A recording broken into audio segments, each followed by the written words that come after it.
विपत्तिया हर ले प्रभु जी, विपत्तिया हर ले प्रभु जी, रुआई रात विपत्तिया हर ले प्रभु जी, रुआई रात विपत्तिया हर ले प्रभु जी, रुआई रात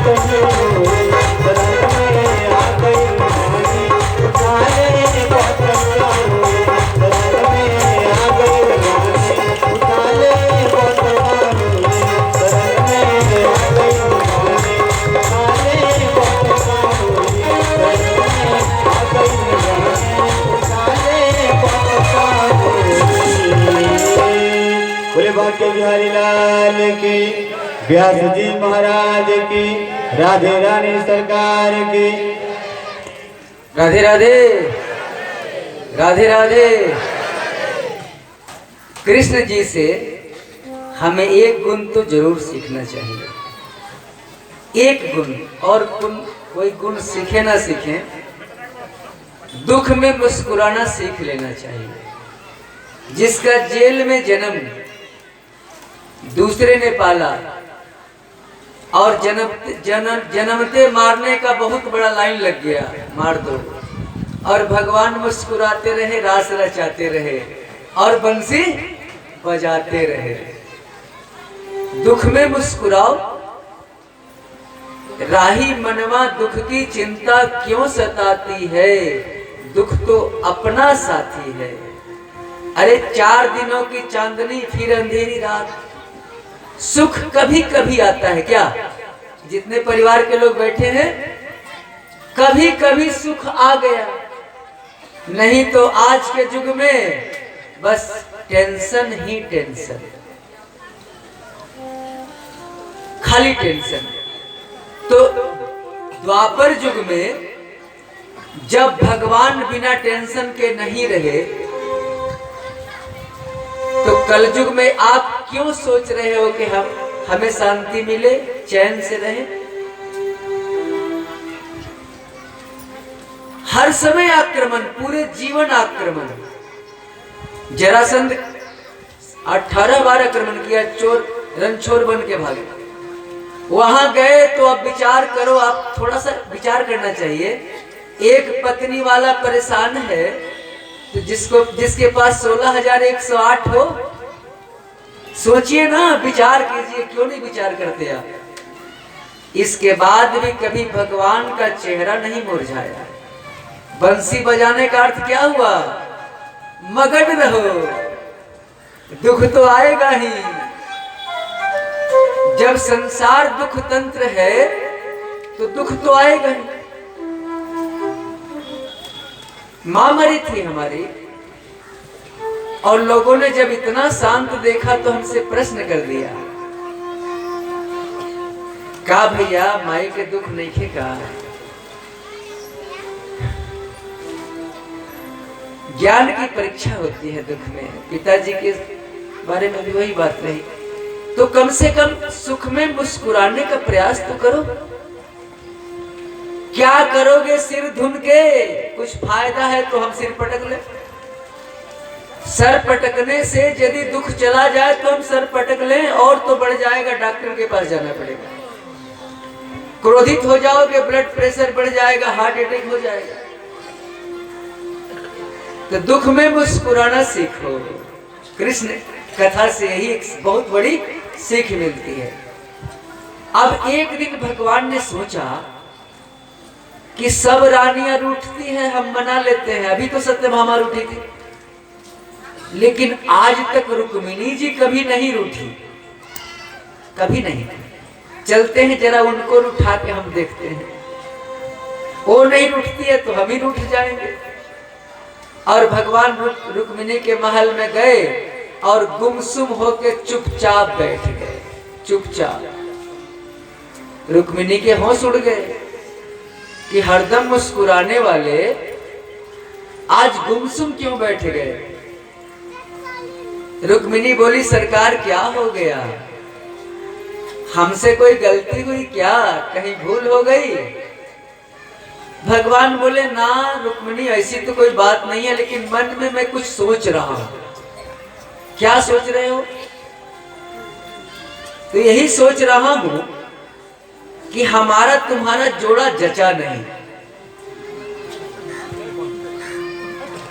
क्यों?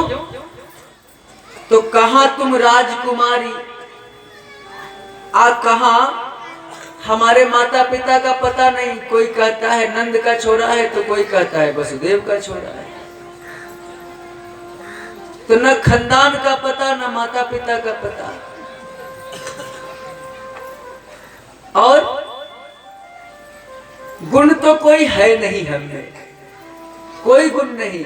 हाँ, नंबर 1 के चोर हैं, एक गुण तो है मेरे पास। और यदि दुश्मन भारी पड़ जाए तो रण छोड़ के भाग जाते हैं। चोर भी हैं और रण छोर भी है, यही गुण हम में है। अच्छा ये बताओ रुक्मिणी, तुम्हारा भैया तो शिशुपाल से तुम्हारा ब्याह ठीक किया था। अब रुक्मिणी सोच रही है कि आज भगवान को क्या हो गया।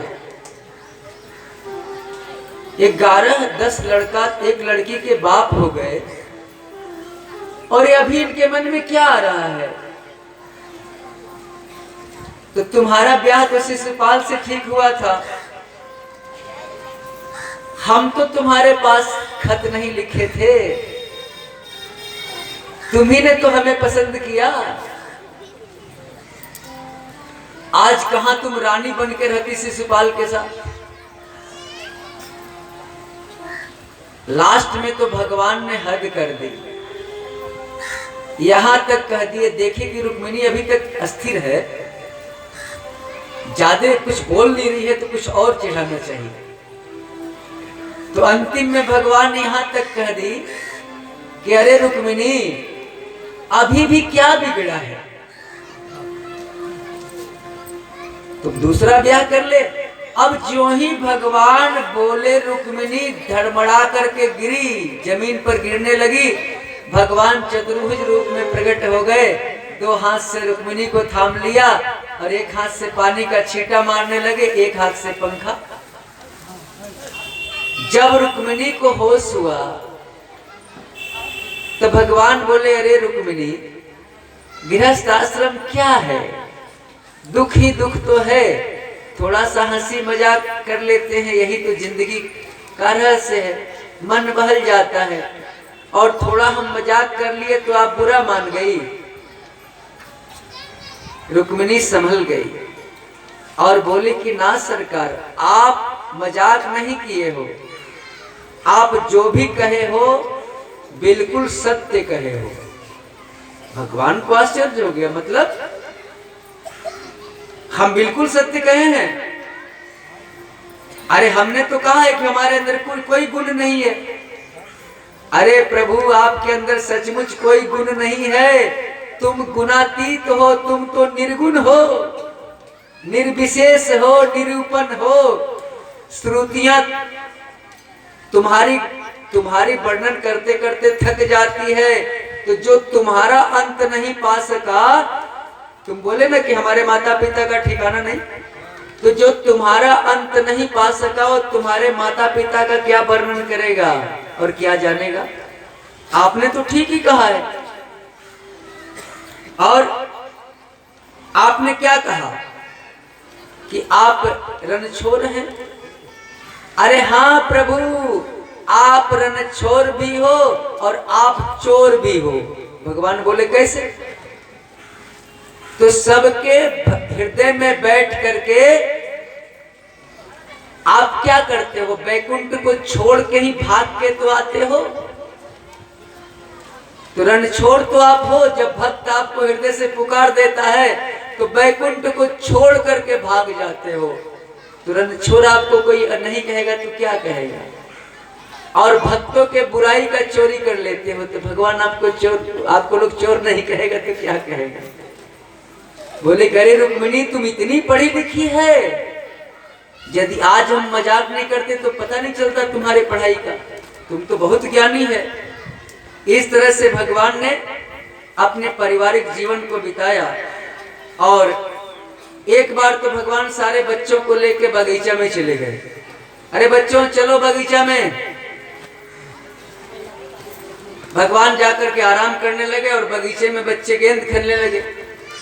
गेंद कुएं में गिर गई। लोग बच्चे गेंद निकालने गए तो देखे कि एक बहुत बड़ा जानवर है कुएं के अंदर। दौड़ करके बोले भगवान भगवान, अरे देखो एक कुएं में क्या गिरा हुआ है, कौन सा जानवर है, चलो मेरा गेंद निकाल दो। भगवान गेंद निकालने गए तो भगवान के हाथ से उस जानवर का स्पर्श हुआ। बहुत बड़ा गिरगिट था, मनुष्य तन में आ गया। भगवान की स्तुति करने लगा।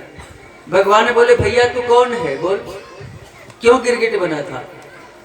तो वो अपना परिचय दे रहा है कि महाराज हमारा नाम सबने सुना होगा, आपने भी सुना होगा, हम राजा नृग हैं। नृग? अच्छा भैया राजा नृग है, धर्मात्मा है, तो तू गिरगिट क्यों बन गया? तो बोला कि एक दिन की बात है कि हम गाय दान करता था, गाय गौएं दान करता था। भगवान बोले चोरी का करता होगा, 2 नंबर के पैसे से गाय खरीदता होगा, दान करता होगा, इसलिए गिरगिट बन गया। नाना सरकार मेहनत की कमाई,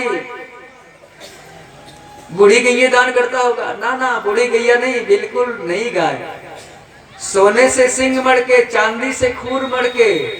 अरे सरकार मैंने इतनी गाय दान की तो कोई स्वर्ग के तारे गिन सकता है, लेकिन मेरे दान की है वो गायों की गिनती नहीं कर सकता। अच्छा भैया तू इतना गाय दान किया तो गिरगिट क्यों बना, जरा बता।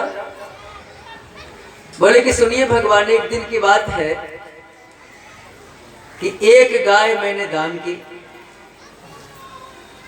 और वो गाय ब्राह्मण लेके चले गए और फिर वही गाय मेरे गाय में मिल गई और मैंने उसी गाय को दूसरी ब्राह्मण को दान कर दिया। अब पहले दिन वाला ब्राह्मण उस गाय को खोजते खोजते आ रहा था, रास्ते में दोनों ब्राह्मण की मुलाकात हो गई और पहले वाला ब्राह्मण बोला कि हमारी गाय है, दूसरे आज वाला ब्राह्मण कह रहा है कि नहीं राजा ने हमें अभी दिया है। दोनों ब्राह्मण मेरे पास आए, मैं पहले वाले ब्राह्मण को एक गाय के बदले 10 गाय देने को तैयार था, वो नहीं माना, बोला कि जब हम लेंगे तो अपनी गाय लेंगे। दूसरे ब्राह्मण को मैंने कहा कि एक के बदले भैया तू 100 ले ले, वो भी बोला कि जब हम लेंगे तो यही गाय लेंगे। मैं कोई निर्णय नहीं दे सका और सिर हिलाता रह गया। जब मर के गया तो भगवान बोले कि बेटा बोल पहले पुण्य भोगेगा कि पाप। तो मैंने कहा पहले पाप भोग लेते हैं। तो सर हिला रहा था इसलिए गिरगिट बना। अब मेरा पुण्य उदय हुआ, आपसे स्पर्श हुआ, अब हम अपने धाम को जा रहे हैं। अरे परीक्षित एक दिन की बात सुनो, चैत वैशाख का महीना था, मधुमास चैत वैशाख। बलराम जी बोले लल्ला तू तो वृंदावन को साफ भूल गया है ना, वृंदावन नहीं जाएगा। देखिए भगवान वृंदावन क्यों नहीं गए। जब परसों का वचन दिया था तो भगवान को जाना चाहिए था। शंका उठती है यहाँ पर। यहाँ 2 कारण है कि माया से यदि आपको हटना है माया से हटना है तो आपको डायरेक्ट माया से को तोड़ना पड़ेगा। कितना प्रेम था गोपियों से, एक चटके में माया को तोड़ा। जैसे एक मुहूर्त में खटवान ने अपना कल्याण कर लिया था, राजा खटवान। भगवान ने भी दिखा दिया संसार को कि जिस तरह से मैं माया को एक सेकंड में तोड़ सकता हूं, तू भी तोड़ लेना, तेरा कल्याण हो जाएगा।